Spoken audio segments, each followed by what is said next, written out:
Хаврын тарчигцагт малчидын орлогын гол их үүсвэр бол ноолуур. Ноолуурынхаа мөнгөөр өвсдөж нэмж авна, өр ширээ дарна, банкны зээлийг төлнө. Бүтэн жил өөр бодит орлого орж ирэхгүй учраас бүхэл санхүүгийн хэрэгцээгээ ноолуурынхаа мөнгөөр зохицуулна. Гэтэл энэ жил бохын дотыг харж үнэг турж өгнө гэдэг л болж байна. Уг нь өнгөрсөн 3 дугаар сарын сүүлээс малчид ямаагаа самнаж эхэлсэн 4 дугаар сар дундаа орж ухад тэд ноолуураа зарж чадаагүй л байна. Учир нь ноолуурынхаа 1 кг нь 50,000 төгрөг хүрэхтэй үгүйтэйгээ учраас тэр. Уг нь хүнс хөдөө аж ахуйн үйлдвэрийн сайдуулан энэ хавар малчтаас авах ноолуурын үнийг 100,000 төгрөгнөөс буулгахгүй гэж мэдгдсэн.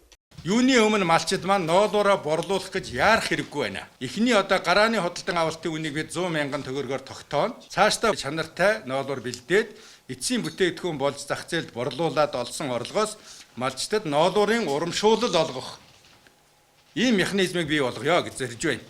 За энэ жил ноолуурын үн навс унах хиймгийн 50-60 мянган төгрөг болох гэж байна. Тийм учраас юу гэдгийг нэг 60-70 мянган төгрөгөөр бидэнтэй урьдчилаад ноолуураа тушаачих, нийлүүлчих гэсэн ийм хандлага бас яваад эхэлсэн байна. За тийм учраас бол энэ ятгалга бид бол автахгүй байх нь зүйтэй байна.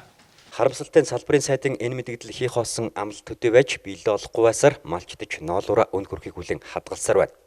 Төв аймгийн Бүрэн, Баянханга, Аргалан цумын малчдын хувьд Улаанбаатар хоттой ойр учраас өмнө жилүүдэд эмээлт захад ноолуур авчирч тушаадаг байсан.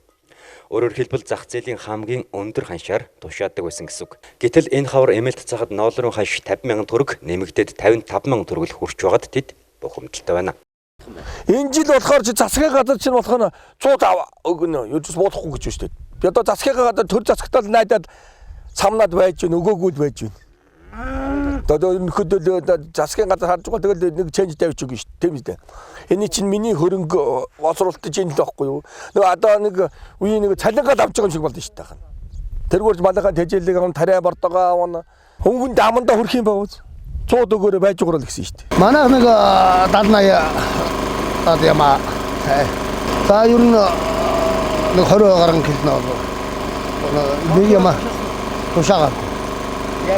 Одоо өмнө шаншин гэдэг бас хэцүү байна шүү дээ. Одоо тэгээд манай ч банкны үйл гээд бас нэг үнэтэй өгчих гал банкныгаа өрийг дарчих гал гэсэн.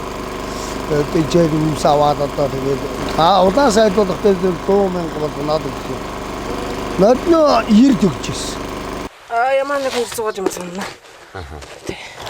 Өмнө жилүүдэд ер нь хэдээр өгдөг байсан.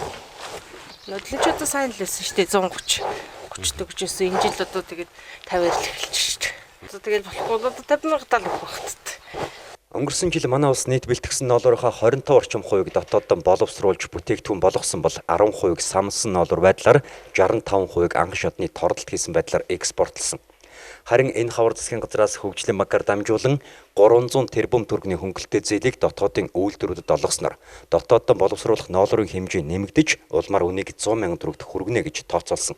Харамсалтай нь энэ шийдэлтүүдийн бодит байж чадахгүй нь бол л та. Ингэснээр малын ашиг шимээр амжиргаагаа залгуулдаг малчид үндсэндээ санхүүгийн уналтанд орж эхэллээ.